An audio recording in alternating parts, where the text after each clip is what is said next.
வழிந்து ஓடுகின்றது. எனக்குள்ளே ஜீவ ஊற்று, அது வற்றாது ஒரு நாளும்.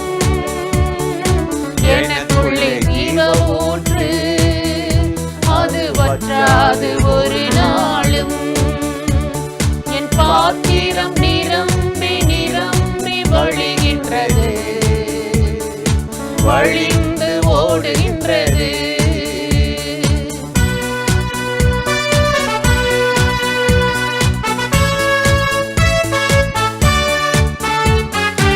அபிஷேக நதி நானே, அகிலமெங்கும் பரவிடுவே. அபிஷேக நதி நானே, அகிலமெங்கும் பரவிடுவே. ஏராளமான மீன்கள், திரளான உயிரினங்கள், ஏராளமான மீன்கள், திரளான உயிரினங்கள், நதி பாயும் இடமெல்லாம், நான் போகும் இடமெல்லாம், எனக்குள்ளே ஜீவ ஊற்று, அது வற்றாது ஒரு நாளும். எனக்குள்ளே ஜீவ ஊற்று, அது வற்றாது ஒரு நாளும்.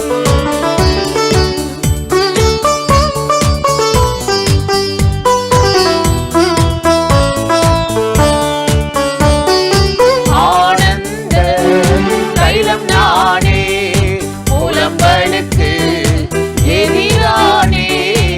ஆனந்த தைலம் நானே, புலம்பலுக்கு எதிரானே.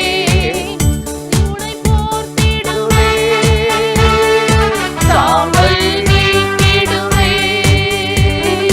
துதி உனை போர்த்திடுவே, சாம்பல் நீக்கிடுவே. அலங்காரமாக்கிடுவே, சபையை அலங்காரமாக்கிடுவே. எனக்குள்ளே ஜீவ ஊற்று, அது வற்றாது ஒரு நாளும். எனக்குள்ளே ஜீவ ஊற்று, அது வற்றாது ஒரு நாளும்.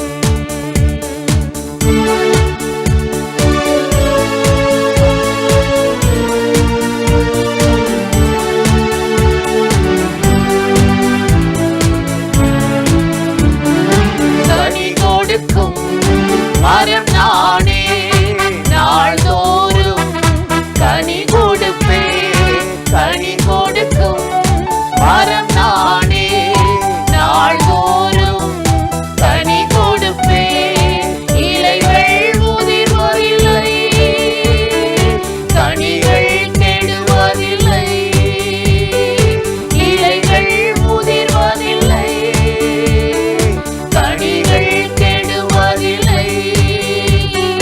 விருந்தும் மருந்தும் நானே, சபைக்கு விருந்தும் மருந்தும் நானே.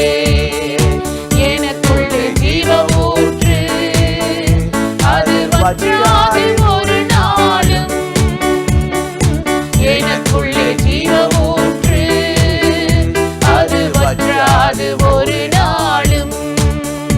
என் பாத்திரம் நிரம்பி நிரம்பி வழிகின்றது, வழிந்து ஓடுகின்றது. என் பாத்திரம் நிரம்பி நிரம்பி வழிகின்றது, வழிந்து ஓடுகின்றது. பிரியமானவர்களே, ஆண்டவராகிய இயேசுவின் நாமத்தினாலே இந்த மாதத்தின் முதல் நாளிலும் இந்த காலை நேரத்தில் இயேசுவை தினம் பார்ப்போம் என்ற இந்த நிகழ்ச்சியின் மூலமாக உங்களை சந்திப்பதில் மிகுந்த மகிழ்ச்சி அடைகிறேன். கர்த்தர் எவ்வளவு நல்லவர், கிருபை இரக்கம் நிறைந்தவர். கடந்து வந்த நாட்களிலும் கடந்து சென்ற பாதைகளிலும் நம்ம கூட இருந்து இன்னொரு மாதத்தை நம்ம கொடுத்து ஆண்டவர் இந்த நாட்களை நம்மளை அற்புதமாய் நடத்த போகிறார். இன்றும் கூட ஒரு வேத வசனத்தை நான் உங்களுக்கு ஞாபகப்படுத்தி சில காரியத்தை சொல்லி ஜெபம் பண்ணுவது நல்லது என்று உணர்ந்தேன். யாத்திராகமம் 20ஆம் அதிகாரம் 24 நாம் எடுத்து வாசித்து பார்த்தால் அங்கு ஆண்டவராகிய தேவன் மோசேயை பார்த்து சொல்லுகிறார், என் நாமத்தை பிரஸ்தாபப்படுத்தும் எந்த ஒரு ஸ்தானத்திலும் நான் வந்து உங்களை ஆசீர்வதிப்பேன் அப்படின்னு சொல்கிறார். எவ்வளோ ஒரு அருமையான ஒரு வாக்குத்தத்தத்தில் ஆண்டவர் என்றைக்குமே நம்மளை ஆசீர்வதிக்கவர் தான், குறைவில்லாமல் நடத்துகிறவர் தான். நம்மளை தள்ளாடவோ தடுமாறவோ பற்றாக்குறையோடு வாழவோ விட மாட்டார். ஆனால் அவர் இப்படி சொல்கிறார், என் நாமத்தை பிரஸ்தாபப்படுத்தும் எந்த இடத்திலும் நான் வந்து உங்களை ஆசீர்வதிப்பேன். எல்லாருக்கும் ஆசீர்வாதம் இல்லை, அதுக்கு ஒரு அதற்கு ஒரு நிபந்தனை வச்சிருக்கிறார். நீ இதை செய்தால் நான் அதை செய்வேன். நமக்கு ஆசீர்வாதம் மட்டும் வேணும், நம்ம என்ன செஞ்சோன்றது பார்க்க மாட்டோம். இந்த மாதத்தில் ஆண்டவருடைய ஆசீர்வாதத்தை எதிர்பார்க்கிற நாம் இன்னைக்கு நம்ம என்ன செய்யணும்? அவருடைய நாமத்தை நம்ம பிரஸ்தாபப்படுத்த தெரிந்திருக்கணும். இதை குறித்து ஏசாயா 64ஆம் அதிகாரத்தில் பார்க்கும் பொழுது ஏசாயா சொல்லுகிறார், என்ன சொல்றாரு?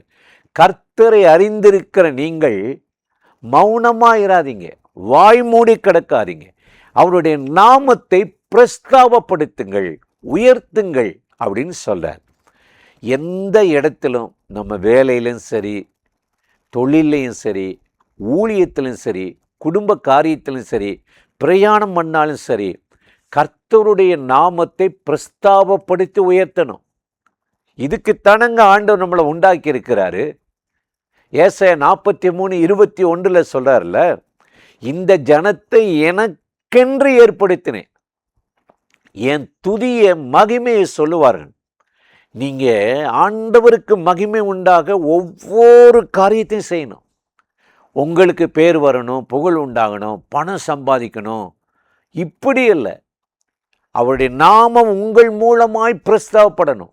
எதை சொன்னாலும், எதை பேசினாலும், யாரை பார்த்தாலும் உங்களை பற்றியே நீங்கள் அள்ளி விடாமல், பேசாமல், உயர்த்தாமல், கர்த்தர் இந்த நிலையில் நான் இன்னைக்கு இருப்பது அவராலே. பவுல் சொல்றார்ல, ஆகிலும் நான் இருப்பது அவராலே என்று பவுல் எழுதுகிறார். 1 கொரிந்தியர் 15:10 அவர் எனக்கு தந்த கிருபையை விருதாவாக போகவில்லை என்று சொல்கிறார். எங்க பாருங்க, கர்த்தரை அவர் பிரஸ்தாபப்படுத்தினார், வெக்கப்படவே இல்லை. அடி வாங்கினாலும் சரி, சிறைச்சாலையில் இருக்கும்போது கூட, காயப்பட்டு நள்ளிரவு வந்தது, பவுலும் சீலாவும் கர்த்தரை பிரஸ்தாபம் பண்ணி பாடி துதித்தார்களாம். சிறைச்சாலையை அசையும்படிக்கு கர்த்தர் இறங்கி அவர்களை ஆசீர்வதித்தார். இந்த மாதம் நமக்கு ஆசீர்வாதமாய் அமைய நீங்க அவருடைய நாமத்தை பிரஸ்தாபப்படுத்தும் போதுதான் அந்த இடத்தில் வந்து தேவன் நம்மை ஆசீர்வதித்து அற்புதமாய் நடத்துவார். ஆகவே எனக்கு அருமையான சகோதர சகோதரிகளே, ஆண்டவர் எனக்கு என்ன செய்தார், எனக்கு அது வேணும் இது வேணும் இல்லை, செய்த பெற்றுக்கொண்ட நன்மைகளுக்காக உள்ளத்தின் ஆழத்திலிருந்து கர்த்தருக்கு நாம் நன்றி சொல்லணும். அதைத்தான் தேவன் நம்மகிட்ட எதிர்பார்க்கிறார். ஆகவே தான் வேதம் ரொம்ப அருமையை சொல்கிறது, என் நாமத்தை பிரஸ்தாபப்படுத்தும் எந்த ஸ்தானத்தில் நான் வந்து உங்களை ஆசீர்வதிப்பேன் என்றவர். இன்றைக்கு உங்களை ஆசீர்வதிக்க போகிறார், உங்கள் குடும்பத்தை ஆசீர்வதிக்க போகிறார். வேதத்தை வாசித்து பாருங்களே, சாமுவேலுக்கு ஆண்டவர் தோன்றி சொல்றாரு, ஏலி வந்து சொல்கிறது மாதிரிலாம் இல்லைப்பா, ஒரு காலத்தில் பிரதான அவன் ஒரு லேவியன் ஆசாரியனாக இருந்தான், ஆனால் இப்போ கண் சொருகி போச்சு, என்னை மதிக்கலை, என்னை காட்டிலும் பிள்ளைகளை மதிக்கிறான், கனம் பண்ணுறான், எனக்குரிய கனம் எங்கே, நான் பிதாவானால் என் கனம் எங்கே கேட்குறாரு. அப்போ ஆண்டவர் சாமுவேலுக்கு சொல்லி கொடுக்குறாரு. 1 சாமுவேல் 2:30 பார்த்தீங்கன்னா, என்னை கனம் பண்ணுகிறவனை நான் கனம் பண்ணுவேன், என்னை உயர்த்துகிறவனை நான் உயர்த்துவேன், எனக்கு பிரியமாய் நடக்கிறவனை நான் பிரியமாய் ஆசீர்வதிப்பேன்.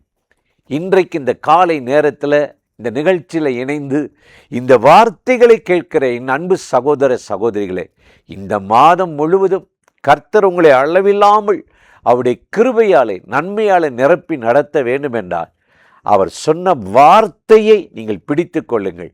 என் நாமத்தை பிரஸ்தாபப்படுத்தும் எந்த ஒரு ஸ்தானத்திலும் வந்து நான் உங்களை ஆசீர்வதித்து நடத்துவேன் என்று சொன்ன தேவன் இந்த மாதம் இந்த நாட்களில் இணைந்திருக்கிற உங்களையும் உங்கள் பிள்ளைகளையும் நம்முடைய தேசத்தை ஆசீர்வதித்து நடத்துவார்.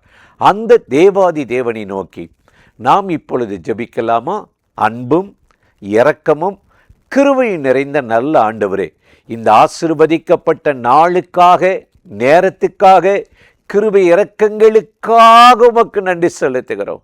இப்பொழுது யாரெல்லாம் இந்த நிகழ்ச்சியில் இணைந்து ஆண்டவரே இந்த மாதத்தின் முதல் நாளில் ஆண்டவருடைய கரமினை நடத்தட்டும் என்று சொல்லி உம்மை நோக்கி கூப்பிடுகிறார்களோ, ஜெபிக்கிறார்களோ, என் நாமத்தை பிரஸ்தாவப்படுத்த எந்த இடத்துல நான் வந்து உங்களை ஆசீர்வதிப்பேன் என்றீர்.